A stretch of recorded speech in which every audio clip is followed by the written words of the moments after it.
और ही होते। जो क्षेत्र में जो पिछड़ापन आप देखते हैं वो पिछड़ापन आपको देखने के लिए नहीं मिलता। सबसे पहले मैंने बताया कि मेरा परिचय है, मैं लोधी कृष्णा राष्ट्रवादी, अलीगढ़ मुस्लिम यूनिवर्सिटी से मैंने एमटेक किया है। 96 मेरी परसेंटेज है। चाहूं तो बहुत अच्छा कमा सकता हूं। जो बच्चे पढ़ते हैं वो जानते हैं, भीमपुर जो गवर्नमेंट पॉलिटेक्निक कॉलेज है उसमें पढ़ाता था। 3 साल वहां पर मैंने पढ़ाया है और उसके बाद उसी दौरान पूरे क्षेत्र में घूमा हूं, पत्रकारिता भी करता हूं। जो क्षेत्र के मुद्दे होते हैं उनको भी लेकर के जाता हूं और कई बार ऐसा होता है कि हमारे समाज के लोग या हमारे क्षेत्र के लोग सबसे ज्यादा अगर लुटते हैं तो इन्हीं थानों में लुट रहे हैं। और एक बार यदि कोई अधिकारी इस थाने में आ जाए तो जाने का नाम नहीं लेता, क्योंकि उसको पता है कि यहाँ पर 2 लोग झगड़ा करके आएंगे और उससे भी हम पैसे कमाएंगे और दूसरे से भी हम पैसे कमाएंगे और दोनों को पीटेंगे। और क्यों? क्योंकि पता है कि जो पूरा क्षेत्र है वो कहीं ना कहीं इसमें पूरे में कोई शिक्षा का जो माहौल है वो नहीं है, अशिक्षित लोग हैं। इस वजह से वो थाने में आता है तो अपना ट्रांसफर लेना नहीं चाहता। थोड़ा महिलाएं सुन रही है, थोड़ा सा आगे आ जाए। और शायद उन्होंने सुना भी हो कि कुछ दिन पहले आपके गांव में जो एक बैठक हुई थी उसमें भी आकर के मैं बोला था, गांव के बच्चों की शिक्षा को लेकर के भी मैं बोला था। और प्रत्येक गांव में मैं जा रहा हूं और सिर्फ एक उद्देश्य है, सिर्फ एक उद्देश्य। वो लगता ऐसा है अगर हम चाहें तो वो कार्य कर सकते हैं जो हमारे क्षेत्र में आज तक नहीं हुए। मैं 3 साल से लगा हुआ हूं, उसके बावजूद भी मैं ये देखता हूं कि अपनी तरीके से अभी कुछ लोग उठ खड़े नहीं हुए। जिस दिन लोग कुछ युवा लोग इस प्रकार गांव-गांव में जाने लगे या क्षेत्र की आवाज सोशल मीडिया के माध्यम से भी डालने लगे और क्षेत्र की आवाज उठाने लगे तो वो दिन दूर नहीं आपके क्षेत्र में विकास होगा जो आज तक नहीं हुआ है। चलिए, बहुत सारी बातें हैं, लगता है ऐसा क्या बोलने वाले हैं, ऐसा क्या करने वाले हैं। काफी लोग आप एकत्रित हो चुके हैं। चलिए मैं बात रखता हूं। सबसे पहले यदि यहाँ पर आपका ये पूरा गांव है, बहुत सारी गर्भवती महिलाएं होती है, यदि गर्भवती के समय में यदि कोई दिक्कत आ जाती है तो सबसे पहले कहां जाते हैं? आपके डिवाइस। थोड़ा सा परेशानी बढ़ी तो कहां भेज दिया जाता है? अलीगढ़, या भेज दिया जाता है आपका पृथ्वीराज, या फिर जाते हैं मेडिकल। या तो पृथ्वीराज जाती है या जाती है मेडिकल। कभी आपने सोचा आज आजादी को 75 वर्ष हो चुके हैं, इन 75 वर्ष में भी हमारे क्षेत्र में एक भी ऐसा अस्पताल नहीं है जहां पर जा करके हम इलाज पा सके।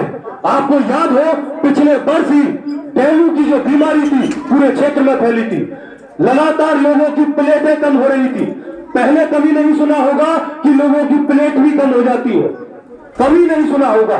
लेकिन इस बार गांव-गांव में डेंगू की बीमारी के कारण प्लेट घट रही थी। और वो प्लेट का इलाज कहां मिल रहा था आपको? क्या किसी का यहाँ पर इतने लोग हैं, किसी का भी सरकारी अस्पताल में इलाज मिला या फिर आपको प्राइवेट वालों ने ही लूटा? बताइए, किसी का मिला यहाँ पर प्राइवेट कॉलेज? ये जो प्राइवेट जो अस्पताल है उन्हीं में इलाज मिला है या सरकारी अस्पतालों में इलाज मिला? आपका भीमपुर पर भी 100 सैया का अस्पताल है, 100 बेड का अस्पताल है, लेकिन कभी आपने सोचा उसको भी बने 10 से 15 साल होने वाले हैं, 8 से 10 साल, लेकिन आज भी वो चालू नहीं है। चालू है सिर्फ इसके लिए कि आप उसमें बुखार की, जुकाम की दवा लेने चले जाइए, बस आपको वो चिनोरी की तरह वो गोलियां दे दी जाती है, उसके अलग उसमें कुछ नहीं है। हम लोग गए थे, हमने पूरे अस्पताल में घूमकर देखा, इमरजेंसी वार्ड हो या कोई कमरा हो, सब में ताला लगा हुआ था। लेकिन कभी नहीं सोचा कि हम वो ताला कब खुल पाएंगे। वो ताला उस अस्पताल पर भी नहीं लगा, वो ताला हमारे पूरे क्षेत्र के लोगों के जो स्वास्थ्य है उस पर लगा हुआ है। कभी हमने नहीं सोचा कि जो डिवाई का जो आपका अस्पताल है उसमें हमें इलाज मिले, कभी नहीं सोचा होगा। और शायद आपको याद हो, आए दिन सड़क दुर्घटना होती है, आपको लेकर के कहां जाना पड़ता है? अलीगढ़। और यदि दुर्घटना होती है तो जो पीड़ित व्यक्ति है वो रास्ते भर में तड़पता हुआ जाता है या नहीं जाता? सोचिए, अगर यहीं पर कोई बाइक लेकर गिर जाए, आप जाएंगे डिवाई और डिवाई से भेज दिया जाएगा आपको अलीगढ़। और रास्ते भर वो तड़पता हुआ जाता है, और कई बार गर्भवती महिला रास्ते भर में जाती है तो कई बार दम तोड़ देती है, और कई बार ऐसा होता है कि रास्ते में ही डिलीवरी हो जाती है। होती है या नहीं होती? इस 4.5 लाख आबादी के इस क्षेत्र में आप देखेंगे कहीं पर भी एक सरकारी ऐसा अस्पताल नहीं है जिसमें जाकर के लोगों को इलाज मिल सके, आज तक नहीं है। लेकिन हमने कभी विचार नहीं किया, कभी विचार नहीं किया कि हमारे क्षेत्र में ये चीज होनी चाहिए। हम वोट देते हैं यहाँ के नेताओं को, और इलाज के लिए हम जाते हैं अलीगढ़। आपको ऐसा लगेगा कि अलीगढ़ शायद हमारे इस क्षेत्र की राजधानी है, ऐसा लगेगा। एक अच्छा जूता भी लेना हो तो आपको अलीगढ़ ही जाना पड़ेगा, एक अच्छा सूट लेना हो तो आपको भी अलीगढ़ जाना पड़ेगा। तो अलीगढ़ में इतना विकास हो चुका है कि स्मार्ट सिटी बन रहा है, और उसी के पास यह हमारा क्षेत्र है जिसमें कुछ नहीं है। किसी भी गांव में चले जाइए, आज गांव की हालत देखिए। गांव में कच्ची सड़कें, वही पुराने झुग्गी झोपड़े, कहीं पर भी आपको ऐसा देखने को नहीं मिलेगा। शायद इस गांव में भी जो प्राइमरी स्कूल है या फिर जो अस्पताल है उनकी हालत देखिए, क्या उनमें इलाज मिलता है कोई यहाँ पर प्राथमिक है? लेकिन नहीं। दूसरा मैं कहता हूं, जो बच्चे पढ़ने वाले ज्यादा है, इसलिए एक बात और कहता हूं, इंटर तक तो आप पढ़ लेते हैं, कहां? Kuber inter college, Chetra Haryana inter college, Mathuriya inter college, यहीं पर पढ़ लेते हैं, आसपास में इंटर कर लेते हैं। उसके बाद यदि आपको उच्च शिक्षा लेनी हो, आपको बीएससी करनी हो, आपको बीए करनी हो, आपको एलएलबी करनी हो, आपको इंजीनियरिंग करनी हो, आपको डॉक्टरी करनी हो, तो आप कहाँ जाते हैं? बताइए, आप कहाँ जाते हैं? या जाएंगे आप अलीगढ़, या जाएंगे मेरठ, या जाएंगे गाजियाबाद, या जाएंगे नोएडा, या जाएंगे दिल्ली। आपके इस क्षेत्र में, इस 4.5 लाख आबादी के इस क्षेत्र में एक भी ऐसा राजकीय महाविद्यालय नहीं है जहां पर जाकर के ये जो आपके बच्चे शिक्षा ले सके। और इसी कारण मैं कहता हूं, आज लोग कहते हैं गांव गांव में कि लोग शराब ज्यादा पीते हैं, लोग जुआ ज्यादा खेलते हैं, लोग छोटे छोटे बच्चे सिगरेट या धूम्रपान करते हैं। उसके पीछे कारण क्या है? उसके पीछे सिर्फ एक कारण है, क्योंकि क्षेत्र में शिक्षा का अभाव है। जो बच्चा पढ़ जाता है, जो बच्चा अच्छी शिक्षा हासिल कर लेता है, उसमें ये जो आपकी जो बीमारी है धूम्रपान की या शराब की या दारू, इन चीजों की नहीं रहती है। वो बच्चा अपना अच्छा जीवन यापन कर सकता है। लेकिन इन चीजों के पीछे सिर्फ एक कारण है कि आपके क्षेत्र की शिक्षा अच्छी नहीं है।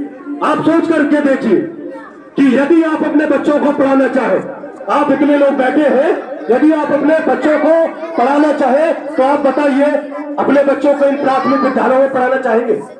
यदि मजबूरी ना हो तो क्या अपने बच्चों को इन प्राथमिक विद्यालयों में पढ़ाना चाहेंगे? बताइए, कोई पढ़ाना चाहेगा? कोई माता पिता कोई पढ़ाना चाहेगा? कोई नहीं पढ़ाना चाहेगा। सब चाहते हैं कि हमारे बच्चे प्राइवेट स्कूलों में पढ़े। तो सोचिए, इस क्षेत्र में, इस 4.5 लाख आबादी के क्षेत्र में 300 गांव पढ़ते हैं, तो शायद 300 स्कूल होंगे जो प्राथमिक विद्यालय होंगे। तो सोचिए, इतने सालों में भी इन प्राथमिक विद्यालयों की क्या हालत सुधरी है?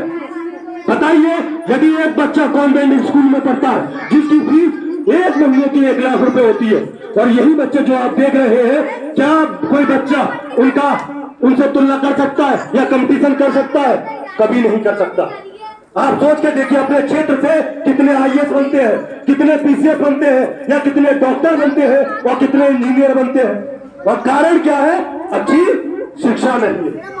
यदि आप गौर करेंगे, मैं जापान का एग्जांपल लेता हूं। जापान ने 3 चीजों पर काम किया, 3 चीजों पर। एक किया शिक्षा, दूसरा किया स्वास्थ्य, और तीसरा किया प्रशिक्षण। 3 चीजों पर काम किया। विकसित देश है, विकसित देश है, उसका नाम है। लेकिन हमारे पूरे भारत की बात करें तो इन 3 चीजों पर कोई काम नहीं है, ना शिक्षा पर, ना प्रशिक्षण पर, और ना ही स्वास्थ्य पर। अन्य शहरों की बात करें, आपका ये जो बुलंदशहर क्षेत्र है वो एनसीआर रीजन में पड़ता है। लेकिन एनसीआर रीजन में आपका बागपत पड़ता है, मुजफ्फरनगर पड़ता है, हापुड़ पड़ता है, मेरठ पड़ता है, गाजियाबाद पड़ता है, नोएडा पड़ता है। आज सोचिए नोएडा कहां पर है, सोचिए मथुरा कहां पर है, मेरठ कहां पर है, हापुड़ कहां पर है, मुजफ्फरनगर कहां पर है। आज क्या हम उनकी तुलना कर सकते हैं? क्या वहां पर अस्पताल नहीं है अच्छे, या अच्छे विद्यालय नहीं है? सब कुछ है, लेकिन आपके क्षेत्र में ना विद्यालय है, ना एक अच्छा अस्पताल है। इसके पीछे सिर्फ कारण है क्योंकि हमारा क्षेत्र जागरूक नहीं है। तीसरी बात मैं कहता हूं, आपके किसी जगह पर जाइए, आप हरियाणा जाइए, घर घर में आपको पहलवान मिलेगा, घर घर में तीरंदाज मिलेगा, घर घर में बैडमिंटन वाला खिलाड़ी मिलेगा, घर घर में क्रिकेटर मिलेगा। लेकिन आप सोच कर देखिए, इस पूरे क्षेत्र में एक भी पहलवान का नाम बताइए, एक भी बैडमिंटन खिलाड़ी का नाम बताइए, बताइए आप कोई क्रिकेटर का नाम बताइए। क्यों नहीं है? क्योंकि आपके इस पूरे क्षेत्र में खेल कूद का मैदान नहीं है, कोई खेल कूद का प्रशिक्षण केंद्र नहीं है जहां पर जाकर के बच्चा पहलवानी सीखे, या बैडमिंटन सीखे, या कुश्ती सीखे, या फिर आपका क्रिकेट सीखे। आपके पूरे क्षेत्र में खेल कूद का मैदान नहीं है। इसी कारण आपके क्षेत्र से न पहलवान है, न क्रिकेटर है, न बैडमिंटन के खिलाड़ी है, न तीरंदाज है। इसलिए आपके पूरे क्षेत्र से ओलंपिक में एक भी पद नहीं आता। और आप हरियाणा की बात करें तो घर घर में पदक आते हैं। वहां की जो लड़कियां होती है वो पहलवानी सीखती है। क्या आपको लगता है हमारे क्षेत्र में ऐसा होता है? लगता है दादा आपको? ऐसा नहीं होता। चौथा मैं कहता हूं भैया, आपके इस पूरे क्षेत्र में अगर रोजगार की बात करें तो क्या आपको लगता है इस पूरे क्षेत्र में रोजगार की व्यवस्था है? कोई फैक्ट्री है या कोई इंडस्ट्री है? कुछ नहीं आपके क्षेत्र में। आप गौर कीजिए, आप बाइक पर बैठिए, पूरे क्षेत्र का सर्वे कीजिए, आपको ना अस्पताल मिलेगा, ना राजकीय महाविद्यालय मिलेगा, ना रोजगार का कोई केंद्र मिलेगा, ना खेलकूद का मैदान मिलेगा। और पांचवी बात मैं कहता हूं, आपके क्षेत्र से यदि आप दिल्ली जाना चाहे, नोएडा जाना चाहे, या मेरठ जाना चाहे, तो आपके क्षेत्र से एक भी रेल की ऐसी कनेक्टिविटी नहीं है कि लोग आपके दिल्ली में या नोएडा में, गाजियाबाद में जा सके। आपकी 3 ट्रेनें चलती है यहाँ पर, अलीगढ़ से बरेली, अलीगढ़ से बरेली, 3 ट्रेनें, सिर्फ 3 ट्रेनें। और ये कब से चलती आ रही है? सवाल पूछता हूं मैं आपसे, बताइए कब से चलती आ रही है? कभी आपने सोचा कि यहाँ पर हमारे कसेर से या आपके यहाँ पर धर्मपुर से, यहाँ से ही ट्रेन आपको दिल्ली के लिए मिलने लगे? और यदि मिलने लगेगी तो क्या लाभ होगा?